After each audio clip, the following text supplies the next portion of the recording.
D12. D12 de Pierrot Atubé sur 105.5.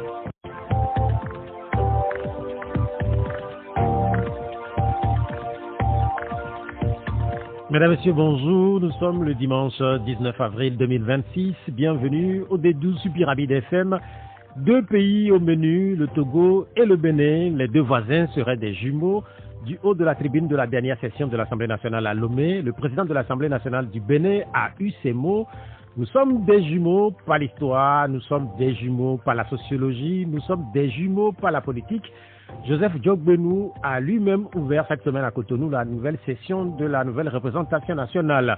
Une session qui coïncide avec l'élection du nouveau président de la République du Bénin. Il faut désormais s'habituer à la prononciation de Romuald Wadani, jeune et dynamique ministre de l'économie et des finances. Il va succéder à Patrice Talon. Le chantre de la rupture va céder son fauteuil. En vérité, ce qui se passe au Bénin est très suivi au Togo, puisqu'outre l'histoire, la sociologie ou la politique, Béninois et Togolais sont des frères et des sœurs, des cousins et des cousines, bref, des parents. Au Togo, la politique a son rythme, ses secrets et ses réalités. Cette semaine, cette réalité a révélé l'émergence d'un nouveau sigle comme le pays a en inventé. Le CNCC, c'est le cadre national de concertation pour le changement au Togo. Le C du changement est resté inamovible et traverse allègrement les temps au sein de la mouvance opposée au pouvoir. Opposition et pouvoir devaient pleinement se concerter au sein du CPC, cadre permanent de concertation, autre sigle soumis depuis aux forces et aux faiblesses de la classe politique nationale. Le CNCC, qui réunit des figures politiques bien connues, va-t-il mieux réussir que le FRAC ou la C14 ? Au temps de ces deux entités, il y avait l'historien et acteur politique Tété Adialogo Godwin Tété, le doyen, 99 ans, cet été en février dernier, et depuis quelques jours, il est l'objet d'hommages de la part de ses amis politiques. Qui était-il? Quel a été son apport à la politique nationale? Ancien membre du Parlement de la Transition, son départ allonge la liste des acteurs des années 90 et 2000. Cette liste a accueilli la semaine dernière le nom du président du parti MRC, Abbas Kabwa, est parti en même temps que le scientifique togolais Victor Agbenienou. Les hommes passent, mais les institutions restent. Unir le parti au pouvoir a, pour sa part, célébré ses 14 ans. À unir la tradition des offices religieux a été maintenue. Prières musulmanes, messes catholiques et cultes protestants pour remercier et rendre grâce à Dieu pour la paix et la sécurité dans le pays. Fin de citation. Le pays se prépare à célébrer un autre anniversaire, celui de son indépendance. Dans quelques jours, la fièvre de la célébration va embraser les officiels, avec comme point d'orgue le défilé du lundi 27 avril. En attendant, le Togo entend se distinguer à la prochaine session des Nations Unies en portant une résolution qui redéfinit la carte du monde et la véritable taille de l'Afrique. Vivement que la prochaine carte permette au continent et ses populations de voir plus grand, plus loin et plus fort. Au sein de l'AES, on est déjà disposé. Lomé joue sa carte diplomatique. Une nouvelle initiative en faveur de l'AES lancée ce samedi au Togo. Notre invité est Éric Dupuis. Il est le porte-parole de l'Alliance nationale pour le changement. Les contacts du D12 sont 87 50 34 37 et puis 70 43 09 70. L'émission est mise en onde par Boga. Éric Dupuis, bonjour. Bonjour, monsieur Pierrot Atubé. Comment vous allez? Madame, bonjour, monsieur les auditeurs de Radio Pyramide. Comment vous allez? Je vais comme le temps. Tout à l'heure, il pleuvait quand j'ai quitté la maison. Là, il semble faire beau. Donc, je vais bien, grâce à Dieu. C'est l'essentiel, mais vous me racontiez un peu vos difficultés de tous les jours par rapport à la situation que nous vivons presque tous dans le pays, à savoir le délestage. Vous me racontez des histoires. Vous savez, le délestage, j'ai du mal à comprendre. Il y a quelques années, dans les années 98, 2000, 2004, c'était quasi quotidien. Puis après, ça s'est un peu calmé et c'est revenu. Et il n'y a pas longtemps encore, il y a un an, prenait la peine de nous situer les périodes de coupure d'électricité. Aujourd'hui, c'est quasi quotidien. Toute la semaine dernière, ça a été tous les jours, soit de 18h jusqu'à 0h30, 1h du matin, soit de 15h à 22h. Ça fatigue les personnes âgées que nous sommes. Ça fatigue les enfants. Les enfants ne peuvent pas travailler, ne peuvent pas étudier. Les coupures, c'est pratiquement tous les jours. Or, il y a 14 ans, 15 ans, on nous avait annoncé qu'avec Contour Global, tous ces problèmes étaient désormais derrière nous. Nous voulons savoir, nous, en tant que citoyens, ce qui se passe. Pourquoi le Togo est incapable de fournir de l'énergie aux Togolais de manière permanente, comme cela se passe partout, au Ghana, au Bénin, en Côte d'Ivoire, partout. Nous sommes les seuls, depuis toujours, à ne pas pouvoir gérer l'eau que nous donnons à boire à nos femmes et à nos enfants, et l'électricité pour les éclairer. Je lisais il n'y a pas longtemps que le régime RPT-UNIR a permis aux Togolais, je crois 70% de ménages qui ont eu accès à l'électricité, mais avoir accès à l'électricité sans en bénéficier, est-ce que c'est une bonne chose? Il ne suffit pas de me dire que nous avons construit un hôpital et pendant ce temps-là, les Togolais ne sont pas capables, n'ont pas les moyens d'aller se faire soigner dans cet hôpital-là. C'est la même chose. On nous dit, nous avons électrifié des villages, nous avons électrifié des zones où il n'y avait pas d'électricité avant. Mais les délestages sont permanents.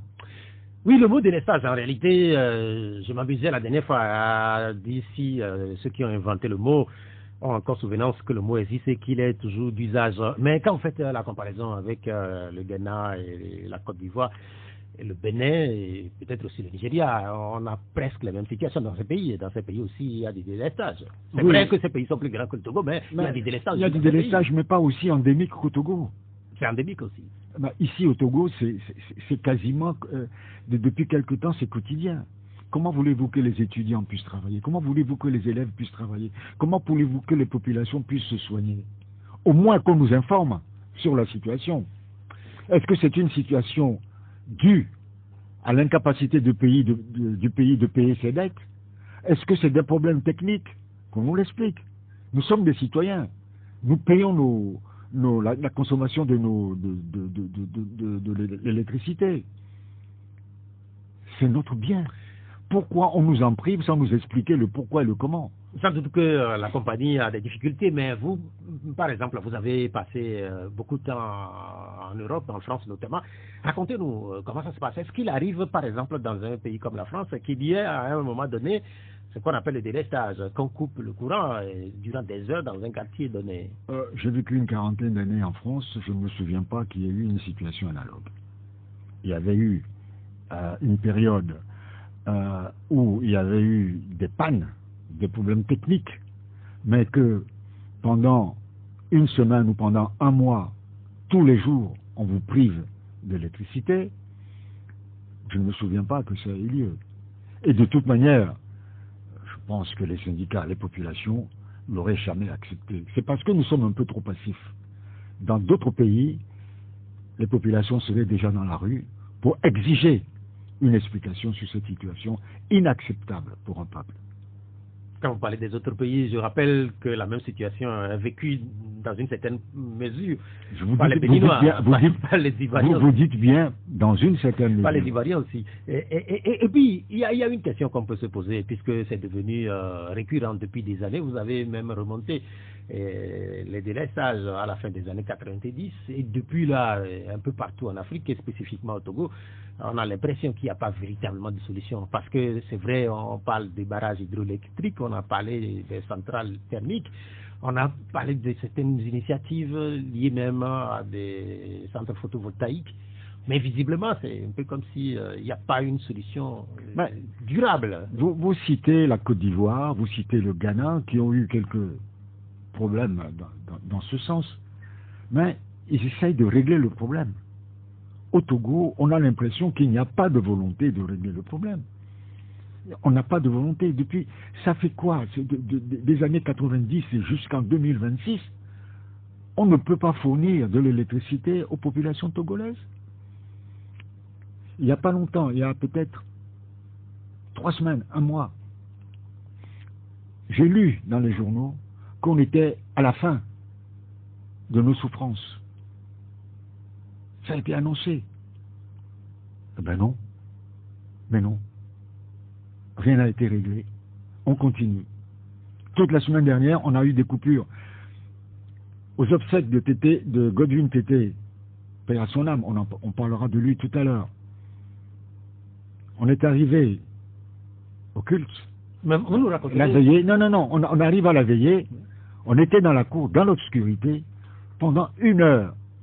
La cérémonie qui devait démarrer à 18h30 a démarré vers 19h30. Nous parlerons de cette cérémonie dans les détails dans un instant, puisque nous avons prévu passer du temps à parler aussi de Godwin Tété, un des doyens de la scène politique du Togo qui a quitté.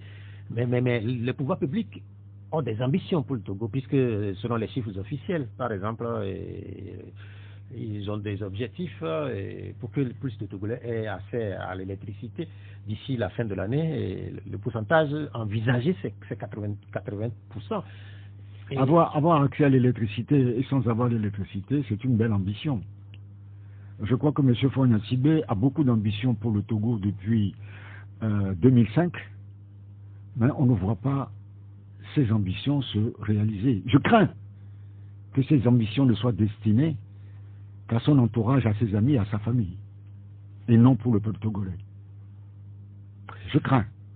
Vous me racontiez aussi, avant le début de l'émission, que vous avez eu du mal, par exemple, durant des heures à trouver le sommeil parce qu'il n'y avait pas d'électricité, et durant 2 ou 3 jours. Vous me racontez une histoire. Oui, vous savez, quand on vous coupe l'électricité à 18h, le mardi, le mercredi et le jeudi, et qu'on vous le remette vers 1h du matin, votre sommeil est perturbé. Surtout quand vous avez un certain âge, vous ne dormez plus jusqu'au matin. Et puis, le vendredi, on vous coupe à 15h pour rétablir l'électricité à 21h30. Moi, je suis précis dans ce que je dis. Comment voulez-vous vivre de cette manière-là? Est-ce que, la question que je me pose, est-ce que ceux qui dirigent ce pays connaissent ce problème? Est-ce qu'ils souffrent de la même manière que nous? Non. Peut-être qu'ils ne sont pas coupés. Peut-être qu'ils sont pourvus de groupes électrogènes automatiques qui se mettent en route. Parce que la plupart de ces personnes sont au pouvoir depuis plus de 20 ans. Il y en a qui sont déjà ministres depuis le papa, qui sont toujours ministres ou conseillers. Et eux, ils sont préservés avec leur famille de toutes ces souffrances du peuple togolais. Il y a une question qu'on peut se poser, c'est face aux difficultés qui se répètent chaque année. Est-ce qu'il vous arrive d'imaginer des solutions? Vous, par exemple, qui êtes dans l'opposition, est-ce qu'il vous arrive d'imaginer des solutions sur ce cas précis? Mais pour imaginer des solutions, il faut connaître un peu plus la situation. Je vous disais tout à l'heure que nous ne savons pas si c'est une incapacité du pouvoir en place à payer ses dettes vis-à-vis de l'extérieur. Parce qu'on importe de l'électricité. On ne produit pas l'intégralité de l'électricité que nous consommons. Ce que nous importons, est-ce que nous les payons? J'avais appris à un moment donné que ce sont les pays voisins qui nous fournissaient de l'énergie qui avaient suspendu leur fourniture. Pas cette fois-ci, il y a quelques années. Est-ce que c'est le même cas que nous vivons aujourd'hui? Est-ce que c'est des problèmes techniques? On nous avait parlé de Nangweto, on nous avait parlé de contour global. Pourquoi ces sources d'énergie ne fournissent pas l'énergie qu'on nous avait annoncée? On nous avait dit, un ministre nous avait annoncé il y a 13 ans, 14 ans, que nous sommes sortis de cette situation de découpage définitivement parce que nous aurions une autosuffisance d'énergie à travers contour global soutenu par les Américains. Or, ce n'est que du bluff. Ça ne tient pas debout. Nous sommes dans la même situation que dans les années 98 aujourd'hui. C'est vrai que c'est une réalité. Lomé notamment vit au rythme des délestages. Nous en avons parlé durant une dizaine de minutes. On va évoluer, puisque vous aviez commencé par en parler un peu. Les obsèques de Tété Godwin, qui est l'un des membres fondateurs de l'Alliance nationale pour le changement. Il a définitivement tourné le dos à la scène politique. Comment se déroulent ces événements? D'abord, je voudrais m'incliner devant sa mémoire. Godwin Tété, que certains appelaient Kobli. Mon beau-père était son ami, il s'appelait Entre Kobli. Moi, je l'appelais affectueusement VTT. VTT, ce qui veut dire vieux Tété. Ah, vieux Tété. Kobli, c'est quoi?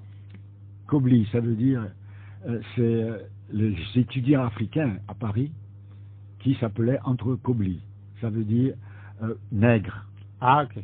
Nègre en mina, Kobli. Ok. Donc, il s'appelait comme ça. Et c'est quelqu'un pour qui j'ai beaucoup de respect et d'affection. Donc, je tiens à saluer d'abord sa mémoire. J'aurais voulu que l'hommage qui lui a été rendu le vendredi 17 et hier, samedi 18, qu'il ait pu voir cet hommage-là encore plus animé, qu'il ait pu le vivre dans un an pour ses 100 ans. Parce que dans un an, en janvier, il aurait eu 100 ans. J'aurais bien aimé que lui-même ait pu être parmi nous, comme nous l'avions fait à notre grand-mère, Madame Aden, appelée Atapameto, qui avait fêté au sein de l'ANC ses 100 ans avant de décéder quelques années plus tard. Mais malheureusement, Dieu ne l'a pas voulu ainsi. Je voudrais vous dire que le vendredi matin, il y avait beaucoup de monde réuni à Cassinet pour rendre hommage à Tété Godwin. Et je voudrais remercier tout d'abord Monseigneur Alonou, évêque de Palimé et président de la conférence épiscopale du Togo, qui a envoyé une lettre de condoléances à la famille politique et à la famille biologique, lettre dans laquelle il rendait hommage à la mémoire de notre grand frère Godwin Tété. Je voulais également remercier le professeur Roger Folikwe, qui a envoyé un bel hommage, Cody Togo, qui a envoyé également un hommage depuis le Canada, et Honoré Sitsope Sopor, dit Affectio, qui a fait lire un poème qu'il a écrit en la mémoire de Godwin Tété. Tout ça, c'était très émouvant. Beaucoup de déclarations. Ça, ce sont les messages qu'on a reçus. Maintenant, il faut remercier également ceux qui étaient à nos côtés et qui ont fait des déclarations très pertinentes. Il faudrait des heures et des heures pour lire ces hommages. Je voudrais remercier le professeur Michel Goéakwe Mbouike, remercier Cornelius Aïdam, qui a voulu témoigner son amitié pour l'illustre disparu, Monsieur Gabin Adiaho, qui a voulu parler au nom de la jeunesse, inviter la jeunesse togolaise à suivre l'exemple de Godwin Tété. Et puis... Mais la liste doit être longue, là, visiblement. Je vais vous donner quelques-uns quand même, parce qu'il faut les remercier. Il y a la CDPA BT, qui s'est exprimée. Il y a Claude Améganvi, qui s'est exprimé, coordinateur du Parti des Togolais. Parti des travailleurs. Des travailleurs, pardon. Puis, après, il y a eu le professeur David Ekwe Dossé, qui s'est exprimé au nom du Front citoyen Togo debout. Le professeur Kwame Wolu, qui s'est exprimé au nom du PSR. Maître Paul Dodi Apevon, qui s'est exprimé au nom des FDR. À tous, je voudrais dire, beaucoup de partis politiques. Au nom du président national et au nom du bureau national de l'ANC, un grand merci. On a constaté que beaucoup de partis politiques, beaucoup de personnalités se sont mobilisées pour la cause du doyen. Godwin, mais qui est-il? Et pour susciter autant, je ne vais pas parler d'adhésion, mais en fait autant d'admiration. Vous savez, j'ai fait la connaissance de Godwin Tété à Paris dans les années 90. Quand la diaspora togolaise se mobilisait aux côtés de ce qui se passait au Togo. Et lors de meetings organisés par le CTR, Comité togolais de résistance dont j'étais membre, j'ai vu ce monsieur, un petit bonhomme, qui s'est approché de moi, avec qui j'ai longuement discuté et qui m'a invité à plusieurs reprises à des discussions dans un café qui se trouve à la place de la Nation, je me rappelle, c'était, je crois, son annexe, puisque systématiquement, il m'amenait là-bas et il était reçu comme quelqu'un de connu là-bas. Et on avait beaucoup discuté. Il m'avait fait rencontrer le bureau de l'UFC France et on est resté en de bonnes relations jusqu'à nous retrouver après à Lomé. Godwin Tété a été toute sa vie, d'ailleurs les hommages disent, je ne peux pas dire tout ce que les hommages ont pu dire. Il a été membre fondateur de la CDPA, membre fondateur de la CDPA-BT, puis après il a été à la conférence nationale, il a été à l'UFC, membre fondateur de la ANC. Donc c'est quelqu'un, toute sa vie durant, s'est battu pour l'alternance politique au Togo. Depuis sa retraite en 1984 des Nations Unies, puisqu'il était fonctionnaire international des Nations Unies, depuis sa retraite en 1984, il s'est battu sans relâche dans toutes les structures où il a pu pour obtenir l'alternance politique au Togo. Donc, c'est quelqu'un, vous vous souvenez, pendant des années, à Lomé ici, tout dernièrement encore, en 2017, 2018, 2019, lors des marches à Lomé, ce bonhomme qui avait déjà 90 ans faisait la marche sous le soleil ardent.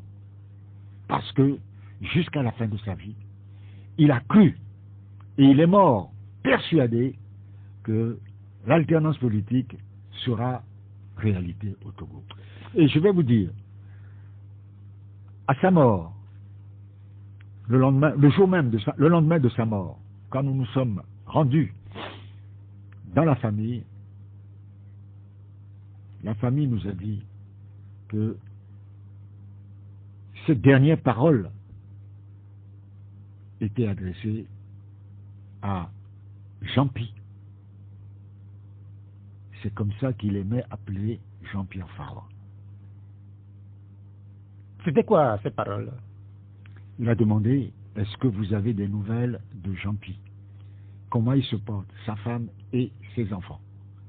Et il lui a dit de continuer, de ne rien lâcher, qu'il est derrière lui.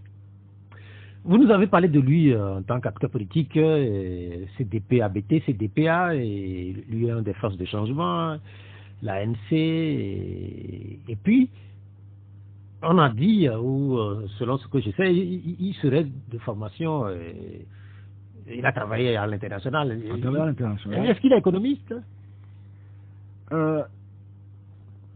Je ne sais pas s'il était économiste. Je ne veux pas dire des... Il a eu formation économiste. Mais il a travaillé aux Nations Unies mais je peux vous dire comme économiste. Je peux vous dire que c'est un homme qui est un intellectuel de haut niveau.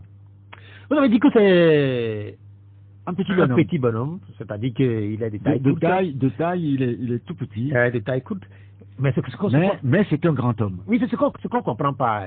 Toute cette énergie, on a vu sur certaines vidéos, dans les manifestations de la diaspora en France, notamment ici, vous puisez toute cette énergie-là, parce que vous aviez dit tantôt que même à 90 ans, il était encore dans les manifestations.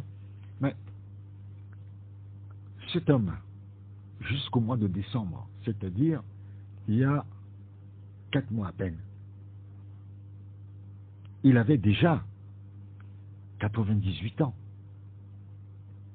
Il était à toutes les réunions du parti. Que ce soit le comité politique, que ce soit le bureau national, il était toujours présent. Je le vois encore à sa place. Chaque fois qu'on intervenait sur un sujet, le premier qui levait le doigt, c'était Godwin Tété, qui posait des questions. Et à la fin, il donnait, lui, son sentiment sur comment la question devait être traitée. C'est un homme qui conseillait beaucoup le président national Jean-Pierre Fabre. Il n'attendait pas que Jean-Pierre Fabre, président national de l'ANC, le consulte. C'est lui, malgré son grand âge, qui se rendait chez lui le matin très tôt pour lui souffler ses idées. Et Jean-Pierre lui disait, Faux Godwin, je te demande pardon, repousse-toi, prends la peine de te reposer. Appelle-moi, je viendrai te voir. Mais non. Vous êtes le conseiller spécial de Jean-Pierre Fabre, donc on peut dire quelque part que lui, il est le conseiller officieux, dans une certaine mesure. Je peux dire même qu'il était mon conseiller, puisque c'est un homme très ouvert. Il aime parler, il aime dire ce qu'il pense. Jusqu'à 98 ans, ce monsieur allait tous les matins avec son chauffeur au siège de l'ANC, s'asseyait sous un arbre où on lui mettait une table et il discutait avec les femmes et les jeunes du quartier. Nous autres, nous l'avons découvert par exemple sur les images de la télévision au début des années 90 à la conférence nationale, et puis selon vous dit, là on sait qu'il a fait tout son parcours dans différents partis politiques au sein de l'opposition. Est-ce que quelque part on peut parler de conviction quand on sait que dans beaucoup de pays africains il n'est pas facile d'avoir une ligne directrice tracée toute sa vie? Certains peuvent être opposants et puis après aller au pouvoir ou travailler avec le pouvoir ou devenir ministre. Par exemple, lui, il est resté dans sa ligne. Comment est-ce qu'on peut l'expliquer? C'est quelqu'un qui a beaucoup de convictions. Je vous dis que depuis ça, il a consacré, depuis sa retraite 1984, il a consacré toute sa vie à la lutte politique. C'est une constance intellectuelle qui est admirable. C'est une constance. Et puis, on n'a pas parlé de ses écrits. Nous en parlerons. Il a beaucoup écrit. Oui. Et l'un de ses livres, Machete Vivi, qu'il utilise avec ironie, Machete Vivi, il raconte tout ce qu'il a pu apporter. Lui-même, il qualifie cela de pas grand-chose. Mais il a fait beaucoup pour ce pays. Il a beaucoup apporté. Il a beaucoup écrit sur l'histoire du Togo. Il a beaucoup écrit sur Sylvanus Olympio, la section à Blodé.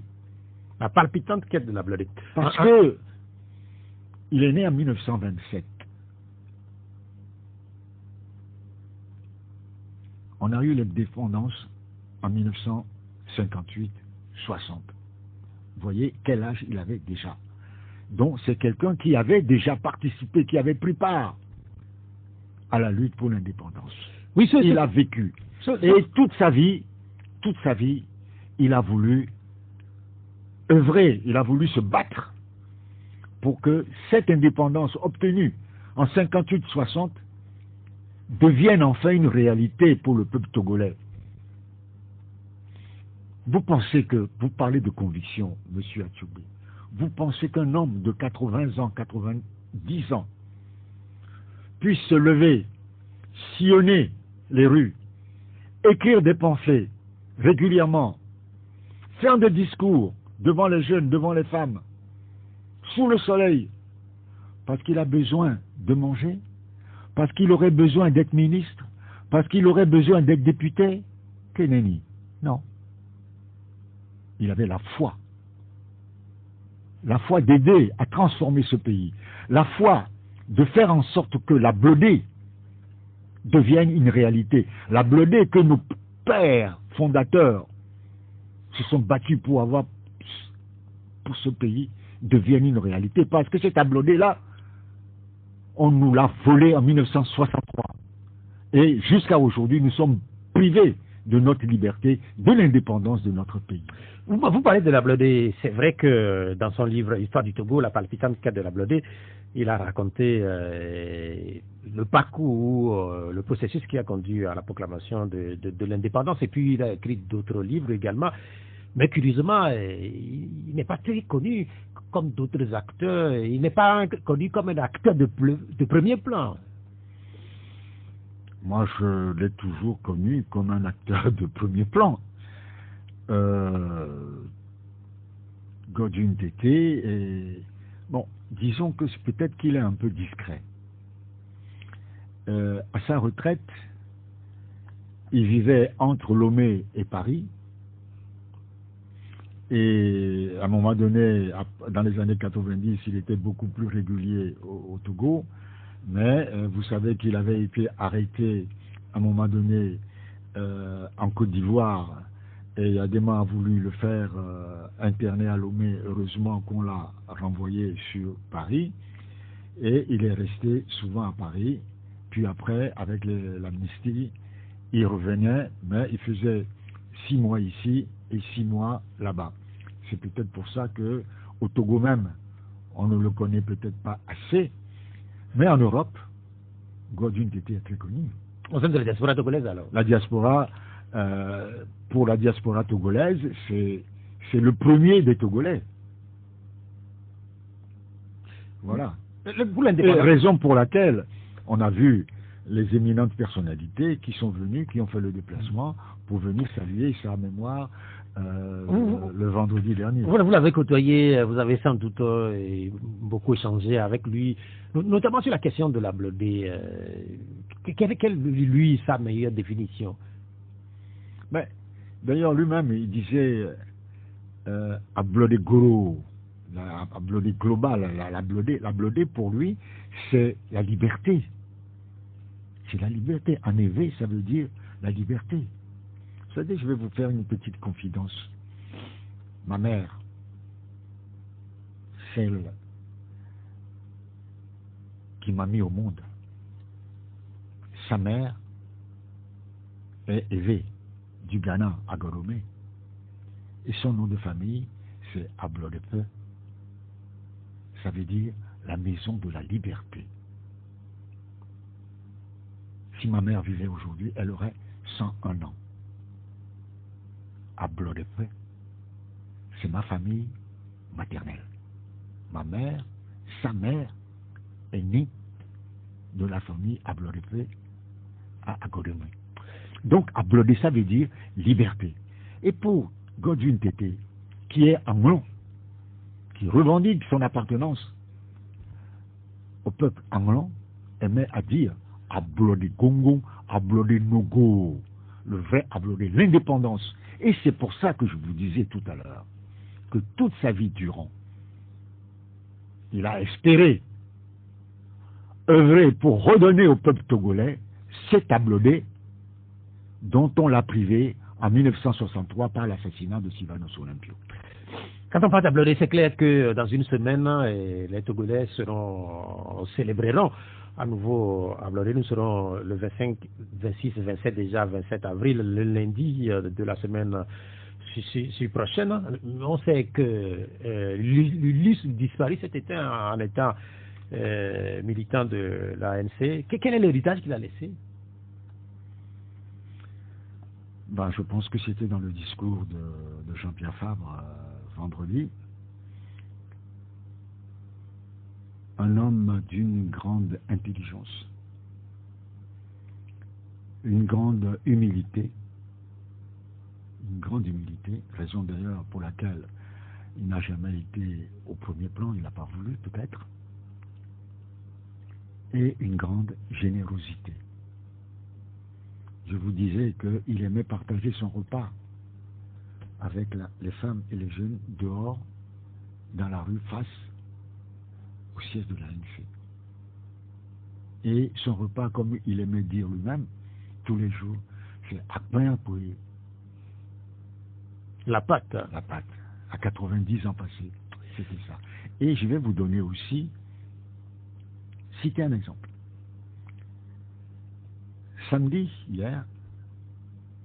Vendredi soir, à la veillée, dans l'obscurité, une dame m'a reconnu. Bonjour, monsieur Dupuis. J'étais surpris que dans cette obscurité, quelqu'un ait pu me reconnaître. Je la salue, elle me dit, ah, voilà, je suis madame telle. J'étais jeune. J'habitais dans le quartier du siège. Je vous voyais. Et quand j'ai appris le décès, alors elle me montre le faire-part, elle me dit, quand j'ai appris le décès de ce papa, j'ai tout fait pour être présente, pour le remercier. Parce que il m'avait beaucoup aidé. Et je viens lui dire merci. Voilà un exemple de citoyen togolais qui vient, qui dit, ah, cet homme-là, il mérite le merci de moi et de ma famille. C'est ce que vous avez fait ces derniers jours, mais il y a une question aussi elle est importante. Politiquement, il est resté des dizaines d'années sur la scène, et puis, quand on a 99 ans, de nos jours, ça ne court plus les rues, à voir les gens qui ont cet âge-là. Quel est son secret? Est-ce qu'il est sportif? Non. Moi, je crois que son secret, c'est sa tête. Vous savez, je ne suis plus tout jeune, mais je dis que la première force d'une personne âgée, c'est son cerveau. Tant que vous continuez à travailler, à lire, à écrire, à vous informer, vous ne vieillissez pas, ou alors vous vieillissez lentement. Tant que le cerveau, la tête, continue à fonctionner, à rester... Vous savez, Godwin Tété, jusqu'à la fin de sa vie, est resté jeune dans sa tête. Voyez-le pendant les meetings de la GNC, les jeunes. Il montait sur le podium et il haranguait pendant 30 minutes, 45 minutes les jeunes. À l'âge de 90 ans passé, je pense qu'il faut le saluer. Et il aimait raconter aux jeunes la lutte des pères fondateurs pour l'obtention de la Blodée, qui lui tenait à cœur. Et il leur demandait de prendre exemple sur les pères fondateurs pour reconquérir la Blodée pour le Togo. Parce que la Blodée a été saisie, capturée, détruite par le régime en place depuis l'assassinat du père de la nation, Sylvanus Olympio. C'est clair que, comme je le disais tantôt, la semaine prochaine, cette Ablodé va être de nouveau célébrée. Des préparatifs déjà au niveau de l'ANC par rapport au prochain 27 avril? Vous savez, depuis longtemps, nous fêtons le 27 avril dans la souffrance. Oui, dans la souffrance. Et parce que cette Ablodé nous a été volée. Et aujourd'hui, ceux qui ont volé ce Ablodé-là, ceux qui ont interdit même la commémoration de l'indépendance pendant des années, ceux qui ont interdit l'hymne national pendant des années, aujourd'hui, cherchent à s'approprier ce que eux-mêmes ils ont détruit. Nous sommes là pour voir. C'est-à-dire que, comme par le passé, il n'y a pas de programme prédéfini au niveau de l'Alliance nationale pour le changement. L'Alliance nationale pour le changement, comme d'habitude, ira prier pour les pères fondateurs de l'indépendance, de la blodée de notre pays. Et puis, il y aura il y aura un discours du président national, il y aura peut-être une petite fête au siège de l'ANC, mais demain, lundi, nous avons un bureau national qui va fixer quelques points qui manquent à régler avant le 27 avril. C'est clair que il y aura un programme officiel comme d'habitude. Je le disais en introduction, il y aura probablement le traditionnel défilé du 27 avril. Qui avait été interdit pendant des années. Mais ça a repris depuis plusieurs années maintenant. Et vous savez aussi le vœu des Togolais par rapport au 27 avril. Le rêve des Togolais. Le rêve des Togolais, c'est de voir à la célébration toutes les forces politiques de ce pays réunies sous la patame au défilé. Mais vous savez, monsieur Akiobe, je vous ai dit tout à l'heure que nous nous battons, nous à l'ANC, pour reconquérir cet ablodé qu'on nous a volé. Et c'est ce que Godwin Tété a fait toute sa vie durant. Et nous restons droits dans les pas de Godwin Tété. Nous nous battrons jusqu'au bout pour réinstaurer l'ablodé tel que les pères fondateurs, nos grands-parents l'ont voulu et l'ont obtenu en 1958-60. Probablement aussi que nous ne voulons pas que on nous impose un genre d'ablodé qui ne respecte pas le peuple togolais, qui ne respecte pas les libertés publiques et qui ne correspond pas à l'idée même que nous faisons de la liberté, que les pères fondateurs de l'ablodé pensaient de l'ablodé. Nous voulons un vrai ablodé no-go pour le peuple togolais. Qu'il y ait une gouvernance transparente, qu'il y ait un respect du peuple togolais, que le peuple togolais ait à manger, à boire, que le peuple togolais ait de l'électricité pour s'éclairer. C'est pour ça que nous nous battons. Nous ne nous battons pas. Vous m'avez posé la question tout à l'heure relativement à Godwin Tété. Pourquoi il n'aurait pas cédé aux honneurs à être ministre ou autre? Nous n'en avons pas besoin. Nous voulons, pour nos enfants, pour le peuple togolais, l'ablodé, la liberté de choisir ses dirigeants, la liberté de pouvoir aller au marché, de manger, de boire, d'avoir de l'électricité, la liberté de dire ce qu'on pense et ne pas aller en prison parce qu'on n'est pas d'accord avec ce régime. Depuis un temps, vous dites beaucoup de choses et je ne pense pas qu'après avoir dit ce que vous dites là, vous irez en prison. Bon, vous savez, je n'ai jamais eu peur de ça.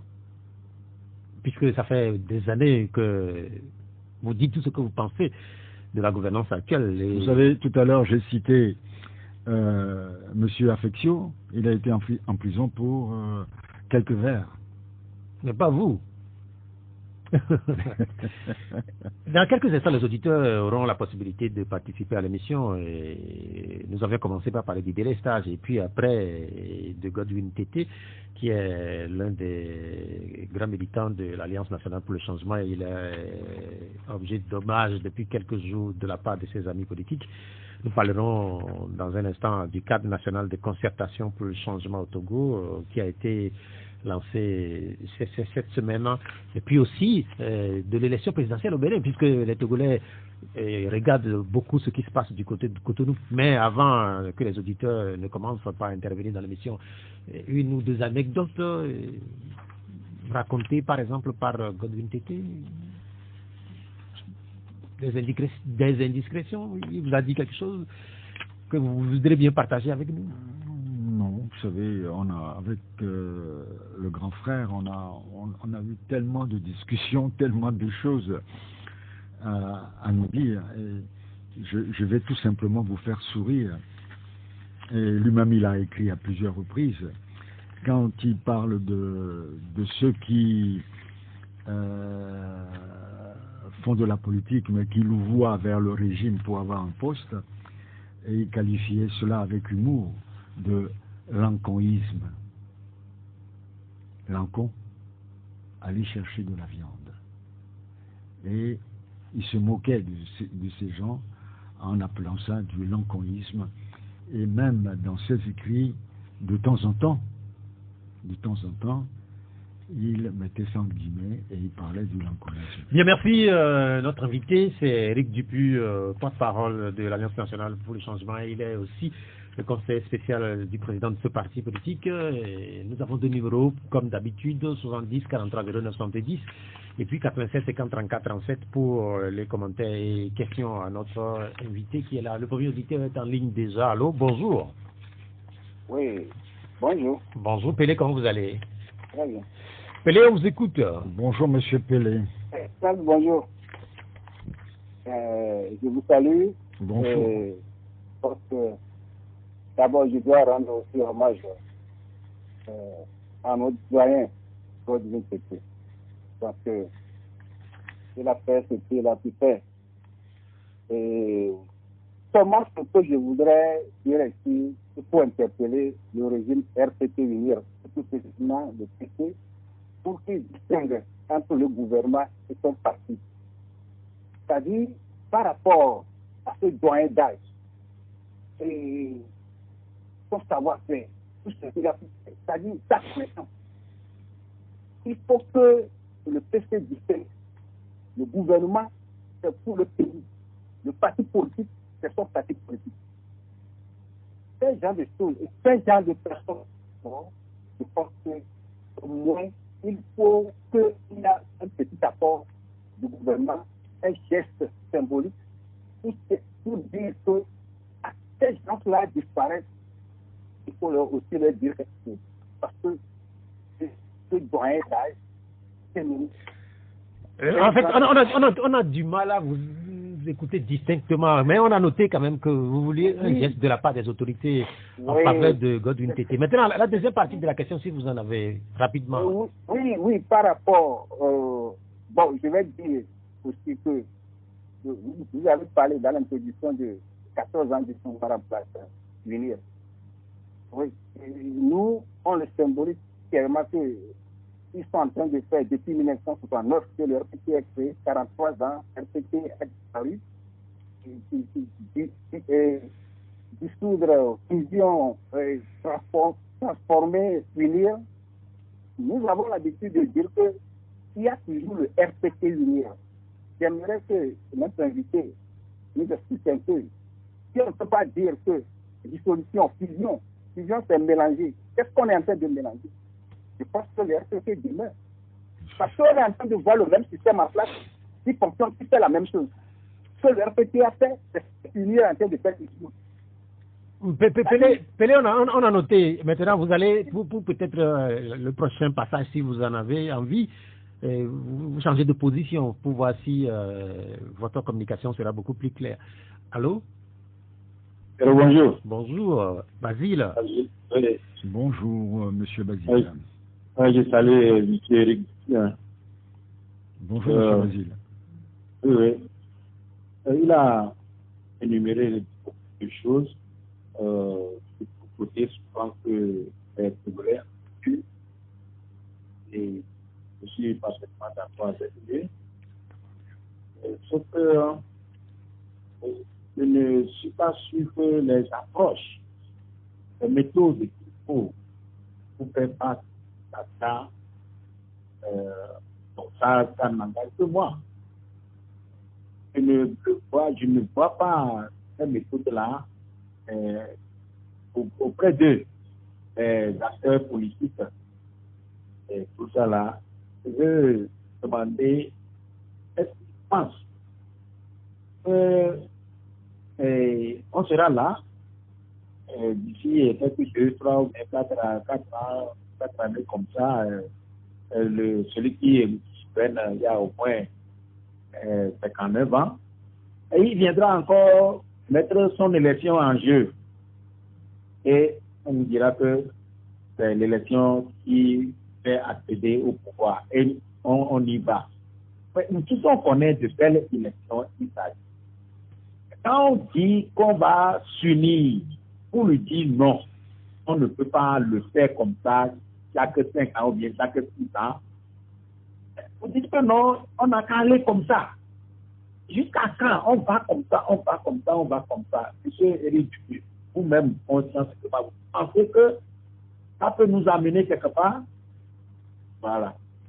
Ok, merci Basile. Après Basile, un troisième auditeur, si on l'a, le troisième auditeur, tout de suite, allô, bonjour. Le troisième auditeur, maintenant, est-ce qu'on peut l'avoir, Boga, vous confirmez? Allô? Allô? Oui, bonjour. Bonjour, monsieur Piao. Oui, quel est votre nom? C'est monsieur Taïrou. Taïrou. Oui, salut monsieur Eric Dupuis. Bonjour monsieur Taïrou. D'abord, mes hommages, je rends mes vivants hommages à notre illustre disparu, monsieur Godwin Tété, et que son âme puisse retrouver la paix. Je vous encourage, je vous lis beaucoup, je vous suis beaucoup, et j'aimerais passer par cette émission pour faire une remarque qui est un peu triste pour moi. C'est lors de la 14e anniversaire du parti UNIR, le parti qui gouverne le pays.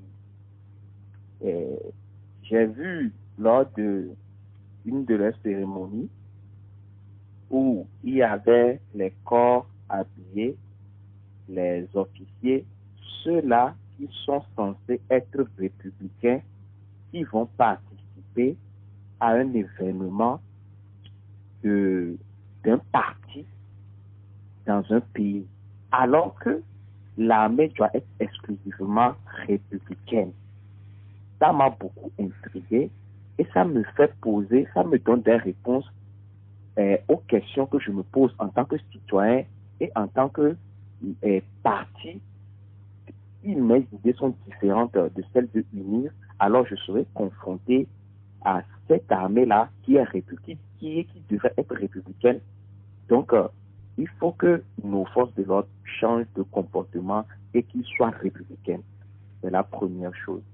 La deuxième question, M. Ekdupu, le parti, l'ANP, l'FDR, ainsi que certains partis de la société civile ont fait une conférence de presse pour relancer les activités, les mobilisations pour le combat démocratique. Et à ma grande surprise, je n'ai pas vu les adversaires politiques, notamment le RPT UNIR, monter au créneau pour faire des droits de réponse ou bien pour donner des réactions par rapport à la mobilisation qui se prépare. Mais la réaction est venue de certaines personnes, ceux-là qui prétendent chercher la même chose que vous. Pour le peuple togolais, vous attaquez, vous traitez de tous les noms. Comment vous l'expliquez? Surtout, ça sort de la diaspora, ainsi que certains sur le terrain. Ils sont devenus des sous-traitants du régime RPT. Vous pouvez nous en parler plus. Merci. Merci, cher ami. On va donner la possibilité. Merci, M. Taïrou. Et on a un quatrième. On va voir si le quatrième, il est vraiment nouveau. Allô? Allô, bonjour, M. Pierrot. Oui, bonjour. Grégoire. Oui, Grégoire. Bonjour, M. Grégoire. Salut, M. Eric. Merci, bonjour, M. Grégoire. Avant, ma question, c'est que nous, la population, les problèmes quotidiens que nous subissons, l'électricité, l'eau, c'est ça nos problèmes. Maintenant, vous demandez à l'invité quelle solution il préconise pour ça. C'est une combat depuis longtemps, puisque ça ne va pas. Ils veulent aller à la gouvernance pour voir si les leurs là vont être différenciés des autres. Nous avons entre-temps dit quelque chose ici à propos de la malgouvernance. Aujourd'hui, quand on coupe l'électricité dans tous les quartiers, là, c'est pas tout le monde, c'est tout le monde, hein. Ceux qui sont même dans l'UNIRO aussi, ils en souffrent aussi. Ceux qui prennent les 2000 francs lors des élections, là, eux aussi, ils sont dedans. C'est pourquoi nous disons que tout ce que l'UNICEF là, fait plutôt là, c'est les conséquences, c'est à tout le monde. Maintenant, pour régler ces problèmes-là, nous qui appelons tout le temps, on dit ça. Vous prenez le président, par exemple, lui, il n'a jamais souffert. Donc, quand on parle de quelqu'un qui manque de l'eau, il n'a pas mangé, tout ça là, il n'a. Monsieur Pierrot, vous êtes une fois revenu de l'école, vous n'avez rien trouvé. C'est Galide aussi que vous allez manger. Vous êtes revenu au village, vous devez aller faire météage, avant de venir à l'école dès le mercredi soir. Vous allez comprendre. Quand vous devenez président de la République, il y a des choses comme ça. Donc, nous, vraiment, eux, ils n'ont jamais subi ces choses. C'est pourquoi quand on dit ça là, ça ne leur dit rien. On paie les factures de l'électricité. Et c'est là qui ne paie pas. S'il y a un problème, comme il a dit, c'est technique, pourquoi il ne veut pas nous dire ça? J'ai l'habitude de vous dire aussi également que vous êtes un média privé, c'est la publicité qui vous aide. Si c'est la population là qui aide à vaincre ou bien à gagner les élections, pourquoi ils disent qu'ils sont le grand parti? Pourquoi ils ne vont pas dire les problèmes là qu'ils ont au niveau des choses? Au moins, le minimum, c'est l'eau et puis l'électricité. Ils ne font pas ça. Pour la célébration du 27 avril, moi je ne veux même pas que les autres la saluent. Ils n'ont qu'à fêter. Puisqu'ils ont dit que quand on gagne, on a une voix, ils disent, après eux, c'est encore eux. Donc, continuons seulement, bien, allons-y seulement. Donc, eux, ils n'ont qu'à fêter. Quand vous leur demandez s'ils vont faire quelque chose, non, c'est eux. C'est noté, Grégoire, c'est noté, hein, votre intervention. Vous avez fait des commentaires qui sont donc notés. Nous allons retourner la parole maintenant à notre invité. La première intervention était celle de Pelé.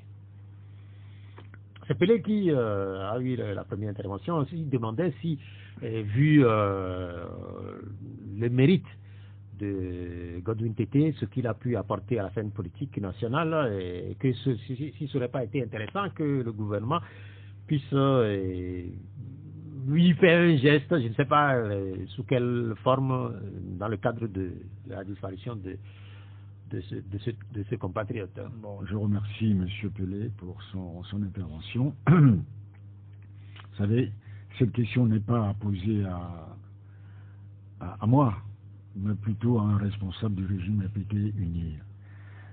Godwin Tété est un grand citoyen, remarquable, remarqué, un intellectuel de haut niveau de notre pays. Mais la question que je me pose, M. Pelé, est-ce que de son vivant, Godwin Tété Agalogo aurait accepté un hommage du régime qu'il a combattu toute sa vie durant? C'est une question que je me pose.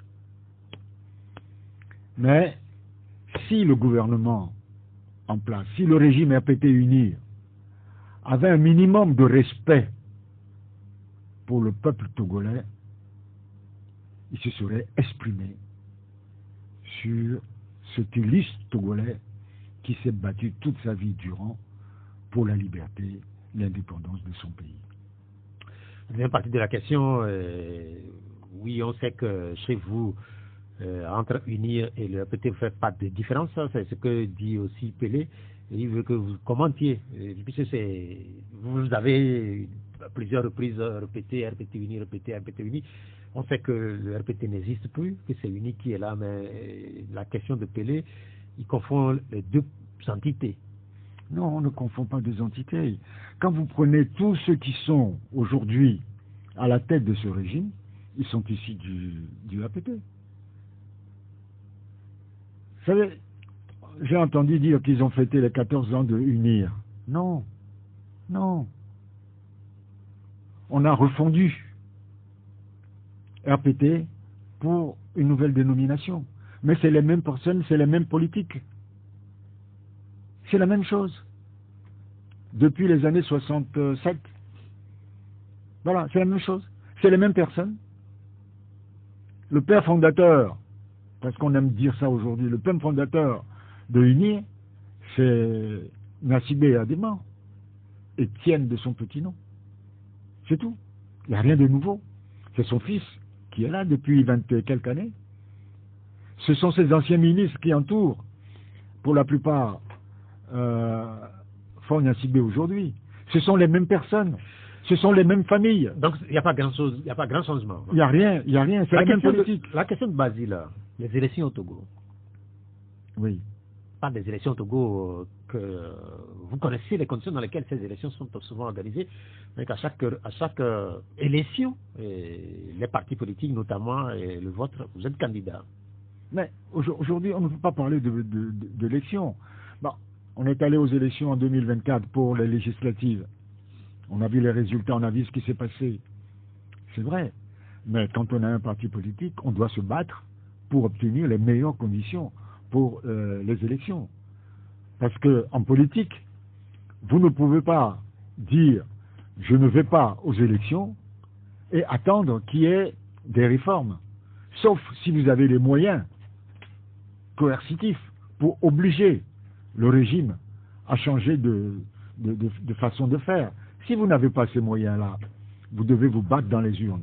Vous devez vous battre à préserver les résultats. Vous devez vous battre à obtenir les meilleures conditions des élections. Aujourd'hui, on critique ceux qui sont allés aux élections. On dit, voilà, ils sont allés aux élections, ils ont accompagné. Mais qu'est-ce que vous proposez d'autre? Boycotter. Boycotter sans mobilisation des populations, sans réclamer des élections transparentes et équitables, ça ne sert à rien. Rester à la maison ou sur les réseaux sociaux et critiquer pour critiquer, c'est plus nuisible que toute chose. Aujourd'hui, ces critiques-là, elles ont créé quoi? Ils ont créé une division au sein de l'opposition. Ils ont détruit l'opposition. Tout ce qui a été fait pendant des années, aujourd'hui, il faut tout recommencer. C'est ça le résultat de ces critiques. C'est ces critiques qui n'ont aucun sens. Parce que ce sont des gens qui se targuent d'être présidents de partis politiques qui n'existent pas et qui donnent des leçons aux autres partis politiques qui travaillent sur le terrain. Il faut que cela cesse. Question de Taïrou, 14 ans du Parti au pouvoir uni et présence de corps habillés. Monsieur Taïrou, vous me disiez tout à l'heure que vous me suivez régulièrement. Vous m'avez certainement, à maintes reprises, entendu le dire. Le régime qui régente ce pays depuis des années est un régime militaire. Ce n'est pas nouveau. C'est un régime militaire à façade civile. La famille Gnassingbé s'est toujours appuyée sur l'armée pour diriger ce pays. Reprenons l'histoire, revisitons l'histoire du Togo. En 1963, 39 militaires d'origine togolaise, militaires de l'armée française, d'origine togolaise, sont rentrés au Togo, démobilisés de l'armée française, qui était en Algérie pour la plupart, sont venus au Togo. Ils ont assassiné le président. Ils n'étaient pas militaires de l'armée togolaise. Ils n'étaient pas militaires de l'armée togolaise. Ils ont assassiné le chef de l'État. Ils ont pris le pouvoir. Aidés par des puissances étrangères. Et d'ailleurs, je rappelle que l'ANC a écrit au président français pour demander l'ouverture du dossier de l'assassinat de Sylvanus Olympio pour que le Togolais comprenne ce qui s'est effectivement passé le 13 janvier 1963. Et depuis, l'armée telle qu'elle est aujourd'hui a été façonnée par Adema Gnassingbé, aidée par les puissances étrangères pour obtenir ce qu'on a aujourd'hui. Et depuis, cette armée-là, qui était clanique au départ essentiellement, et qui l'est toujours d'ailleurs en grande partie, soutient le régime. Donc, M. Taïrou, vous le savez très bien, moi je n'ai pas de langue de bois, c'est l'histoire du Togo qui nous dit, c'est en février 1964 que le président Nicolas Grodziski a signé un décret intégrant ces personnes-là dans l'armée togolaise. C'est tout. La création du CNCC, je ne sais pas s'il y a des critiques venant des acteurs qui sont des acteurs de l'opposition, je ne sais pas, puisque c'est lui qui rapporte cela. Et vous en avez entendu des acteurs de l'opposition critiquer la mise en route de la nouvelle structure CNCC? Vous savez, les critiques aujourd'hui, ça vient de partout. Et malheureusement, c'est le régime APT-UNIR qui alimente ces critiques. Et c'est quasi quotidien. Mais monsieur avait dit quelque chose au départ en disant que le APT-UNIR n'a pas réagi. Je dis si.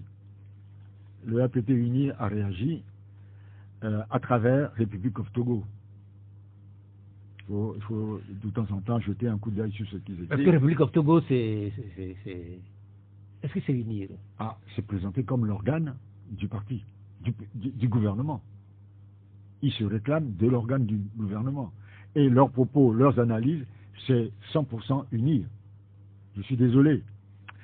Ok, nous allons lire ce commentaire de Bertin à Mouzouvier. Il dit incontestablement, il faut reconnaître que le vieux, comme vient de le dire Dupuis, a laissé un héritage à la jeunesse togolaise qui n'est autre que la constance dans la prise de position, ce qui manque gravement à la jeunesse togolaise de nos jours.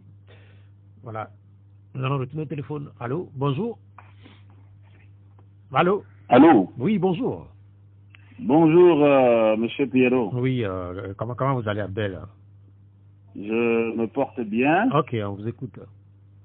Bonjour, Monsieur Eric Dupuis, conseiller spécial de Jean-Pierre Fabre. Bonjour, monsieur. Je joins ma voix pour rendre hommage à l'illustre disparu. Malheureusement, ce n'est qu'à sa mort que moi je le connais. J'ai écouté ses œuvres. Mais tout compte fait, il a été pour vous un modèle. Et c'est toujours aussi bien de rendre hommage après le décès d'un ministre disparu comme celui que vous rendez hommage actuellement. Mais il est aussi toujours très bien d'anticiper le fait à son vivant pour qu'il puisse sentir aussi une certaine joie par rapport au parcours mené. Ceci étant dit, je vous ai beaucoup écouté et j'ai des interrogations qui heurtent ma pensée. Et je voudrais aussi avoir des éclaircissements venant de vous, monsieur le conseiller spécial. Est-ce que vous pensez que le jeu politique est totalement adossé aux relations humaines, monsieur Éric Dupuis? Est-ce que vous pouvez me répondre? Cela me permettra de continuer avec vous, monsieur Éric Dupuis. Non, en fait, c'est la question? Non, il y aura une suite de questions. Ça me permettra par rapport à sa réponse. Non, mais en fait, puisque voilà. Abdel. Oui, nous avons beaucoup d'auditeurs. C'est-à-dire que vous faites en bloc, votre question va vous répondre. D'accord. Alors, si oui, la politique, le jeu politique est adossé aux relations humaines. Entre le jeu politique et les relations humaines, qu'est-ce qui prime? Qu'est-ce qui prime? Est-ce que c'est le jeu politique ou les relations que nous avons les uns envers les autres? Parce que je retiens de la vie de Tété Godwin, dont vous célébrez, qu'il a mené une lutte pour le changement, lutte qu'il n'a jamais obtenue, mais en voyant, c'est qu'il n'avait aucune relation particulière, humaine, avec ceux d'en face.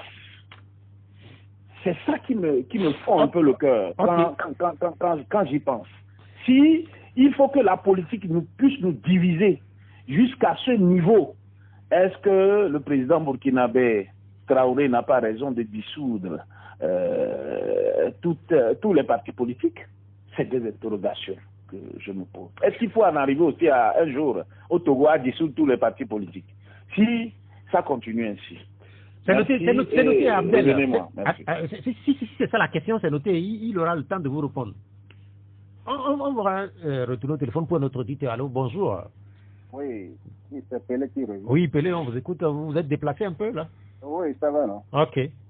Bon, je pense que ce n'est pas l'opposition qui a problème avec le peuple. C'est le RPT Unir qui a problème avec le peuple. En réalité, ça fait 14 ans qu'il est là. Il devrait venir aussi à cette radio pour faire son bilan pour le peuple. Mais c'est l'opposition toujours qui fait le bilan d'une autre manière, parler d'elle-même. Et on a besoin de RPT Unir de faire son bilan. Je voudrais poser une question à notre invité par rapport à ce paracétalisme qui s'est fait dans notre pays ces derniers temps. Et on nous fait comprendre que le PC Fonds Gnassingbé est en train de suivre les pas de Sinibani Sonuntio et de Gnassingbé et Yadema. Quel est ce rapport? Ça va faire rire la population. Ça fait rire les souris, donc ça va faire rire tout le monde. Donc je pense que je ne vois pas le rapport, mais je ne sais pas si mon excellence a beaucoup d'expérience pour cette question. C'est noté aussi votre question. Encore un autre auditeur. Allô? Pierrot Jurgien. Oui. Bon. Monsieur Duffuy a tenté de me répondre. Moi, je ne vois pas ce que j'ai dit ici. Et que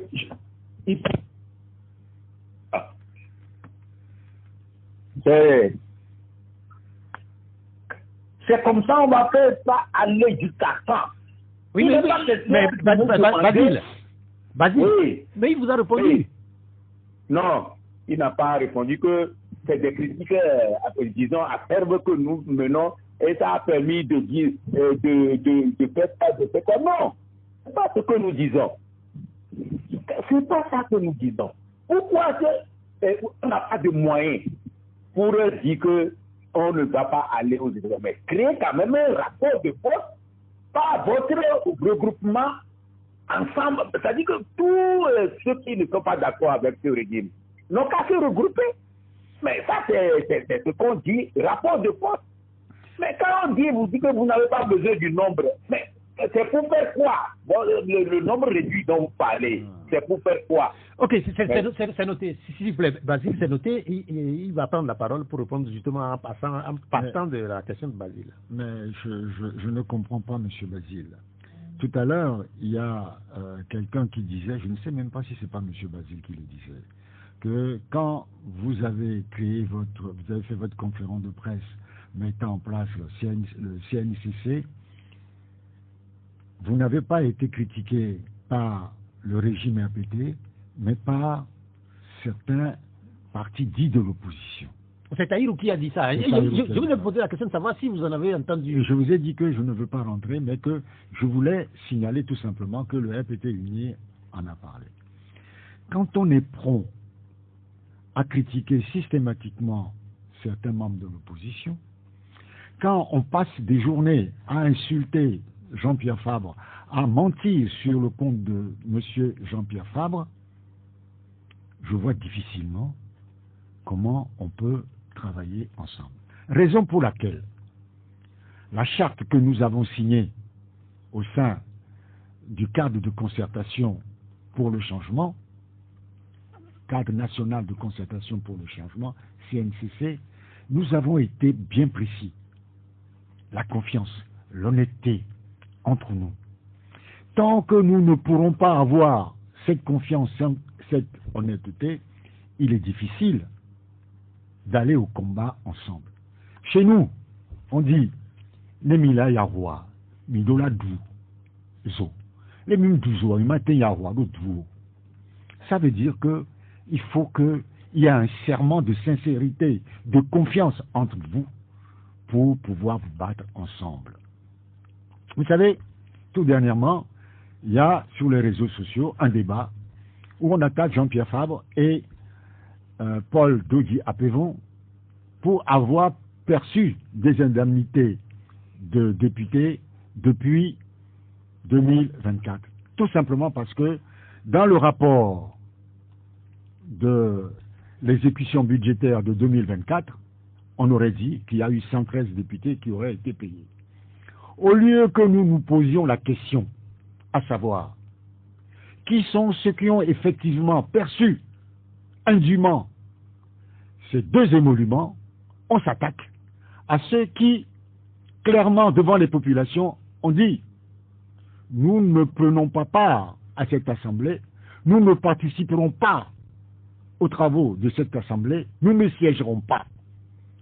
On les insulte, on les traite d'escrocs, de tout ce que vous voulez. Et ça vient d'une partie de l'opposition également. Au lieu de se dire, ah, qu'est-ce que l'Assemblée nationale a fait de ces deux émoluments? Qu'est-ce que le gouvernement a fait de ces deux émoluments qui sont budgétisés? Et on est en droit de se demander, mais est-ce qu'il y a des députés fantômes? Est-ce que le RPT UNIR n'aurait pas nommé d'autres députés qui sont rétribués? Non.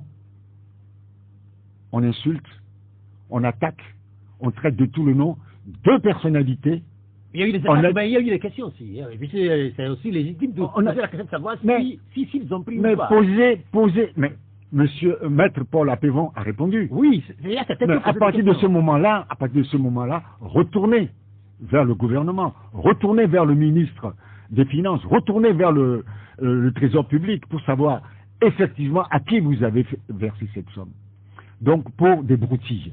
Voilà. Au lieu de s'intéresser à des fuites illicites de capitaux, on nous annonce 800 milliards, soit le tiers du budget annuel, qui fut chaque année du Togo.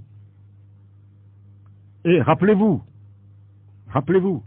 Jean-Pierre Fabre avait déjà soulevé cela en 2014, où on parlait de 9 000 milliards qui étaient sortis des budgets de l'État entre 2000 et 2011.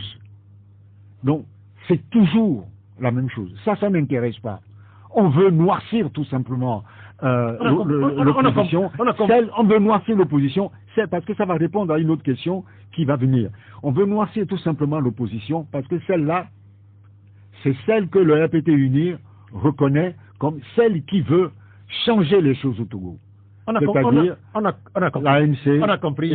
Maintenant, la question d'Abdel. Oui, je vous écoute. La question d'Abdel, si la politique est adossée aux relations humaines entre les deux, qu'est-ce qui prime? Non, la politique n'est pas adossée aux relations humaines. Mais les relations humaines se tissent, peut-être, à travers la politique. Il y a des relations qui se créent. Godwin Tété, je ne le connaissais pas. Dans les années 90, je ne le connaissais pas. Un jour, la politique nous a rapprochés. Et nous avons vu que nous avons les mêmes idées, nous avons les mêmes objectifs pour nos pays. Vous avez perçu quand même le sens de la question de l'autre. Je perçois le sens de la question et je m'en vais vous expliquer. Je commence par là. Il y a quelques années, j'ai rencontré un ami avec qui j'avais fait mes études à la Sorbonne, qui est aujourd'hui un responsable d'une société d'État, je tairai son nom, mais qui est du régime RPT UNIR. On avait de bonnes relations. Quand j'étais à Paris, il venait déjeuner chez moi. On faisait nos travaux dirigés de finances ensemble, puisqu'on a passé notre DSS Finance ensemble. Nos relations humaines restent telles. Mais nous ne nous fréquentons plus. Parce qu'au Togo, quand vous allez vers l'opposition, vous êtes désigné comme persona non grata par le régime. On fait tout pour détruire l'opposition. Tout ce qu'on raconte sur Jean-Pierre Fabre et autres, nous savons que ça vient du régime RPT UNIR. L'histoire des 113 députés, ça vient du RPT UNIR pour donner du grain à moudre à ceux qui sont prêts à détruire l'opposition. Vous savez, laissez-moi terminer. Un ancien ministre de l'administration territoriale, Pascal Bodiona, quand il avait eu des démêlés avec le régime, il a été mis en prison. Nous l'avons soutenu. Moi, je l'ai soutenu. Nous avons exigé sa libération. Mais je n'étais pas dupe. Dès la première occasion, il est retourné au bercail. C'est son droit le plus absolu. je ne peux pas garder des relations humaines sérieuses avec des personnalités comme ça, parce que je sais que demain, cette relation sera faussée, parce que le régime auquel il appartient ne peut pas comprendre qu'entre eux et nous, il puisse y avoir des relations humaines. Parce qu'ils ne nous considèrent pas comme des Togolais à part entière. La question de l'auditeur, en réalité, vous répondez en évoquant le Togo, mais d'ordinaire dans le monde, en politique, est-ce qu'on peut avoir des amitiés dans le cadre de bien sûr. En Europe, les partis politiques se reçoivent. Non, en démocratie, cela se conçoit. En démocratie, cela se conçoit. Au Togo, c'est une dictature. Cela ne peut pas se concevoir. Le régime en place n'a qu'un seul objectif, c'est de détruire l'opposition. Attention, pour créer une opposition à sa manière, une opposition à son service, une opposition comme toutes les institutions togolaises, inféodées au régime APT. Cela me dit tout simplement que, à la mode de quelqu'un comme Godwin Tété, qui a écrit beaucoup de bouquins, qui a fait de grandes choses, notamment autour de la Blodé, le régime, par exemple, parce que c'est quelqu'un qui est issu de l'opposition, ne peut pas, par exemple, prendre une initiative pour honorer sa mémoire. Une personnalité politique de l'opposition, ou, vous savez, j'ai cité pas mal de noms, ça peut se comprendre, mais le régime en place, mais on va vous demander, mais pourquoi? Ok, la question de Pelé, il parle, moi je ne l'ai pas suivi, hein, il fait la comparaison entre le PC qui marcherait dans les pas de Sylvanus Olympio ou du général Yadema. En réalité, moi je n'ai pas d'informations autour. Ça m'a fait sourire parce que je vois très mal M. Fogna Sibé penser à Blodé. Penser la liberté du peuple. Quand lui, il s'est ingénié depuis 2005 à détruire toute l'opposition, à interdire toutes les libertés publiques, à priver le peuple togolais du minimum vital. On parlait tout à l'heure d'eau, d'électricité, la capacité, la possibilité de manger quotidiennement depuis 21 ans. Et comparé à Sylvanus Olympio. Mais est-ce que cette comparaison, est-ce qu'elle existe? En fait, je ne sais Moi, pas. Je ne sais pas. Est-ce que quelqu'un l'a fait, cette comparaison? Je n'ai jamais entendu. Je n'ai entendu. Je ne sais pas C'est pour ça que j'ai souri. Mais si on me disait que il n'emboîte le pas à son père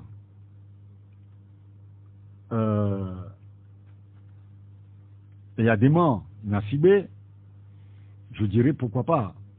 Mais rappelez-vous, quand il avait pris le pouvoir en 2005, il a dit, lui c'est lui, moi c'est moi. Mais, force est de constater qu'il n'a fait que la même chose depuis les 20 ans qu'il est au pouvoir. Il nous reste 6 minutes pour la fin de cette émission. Nous allons parler un peu de la présidentielle qui vient de s'achever au Bénin avec l'élection d'un nouveau président, Romuald Wadani. Là, ce dimanche, est-ce que vous retenez beaucoup plus la victoire de Romuald Wadani ou le fait que Patrice Talon ait décidé de respecter la Constitution et de céder le fauteuil? Décider de respecter la Constitution, moi je dirais c'est normal. Quand on est un chef d'État honnête et qu'on a un respect pour son peuple, on respecte l'engagement pris. Donc vous retenez beaucoup plus Patrice Talon? On respecte la Constitution. On respecte le peuple qui vous a choisi et qui vous a confié sa destinée pendant 10 ans. Il y a eu M. Wadani, le président Wadani, mais il faut ne pas oublier que cet homme de 50 ans, d'une cinquantaine d'années, a pu devenir chef d'État aujourd'hui. Il n'était pas connu tellement il y a quelques années. Aujourd'hui, il est président de la République du Bénin, c'est parce que la démocratie a joué en sa faveur. Il y a eu 5 chefs d'État au Bénin depuis la conférence nationale présidée par Monseigneur de Souza. Cette alternance politique a permis de créer une classe politique, de former des jeunes à gérer l'affaire publique. Il est issu de cette école-là. Or, aujourd'hui au Togo, si vous n'êtes pas du RPT UNIR, vous ne prenez pas part à cette formation, à cette expérience politique que lui, il a connue. Parlons du Bénin, puisque là, il y a eu un dauphin. En réalité, en Afrique et en Afrique francophone, c'est devenu très rare d'avoir des dauphins. Et là, Ouadani, le dauphin de Patrice Talon, devient président. Il prêtera serment le 24 mai prochain. Comment est-ce que le Bénin a pu réussir là où plusieurs pays...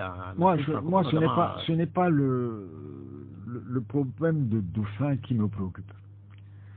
Ce qui m'intéresse, c'est que un chef d'État, au terme de son mandat, choisisse de respecter la Constitution. Ça veut dire respecter la Constitution, ça veut dire respecter son peuple.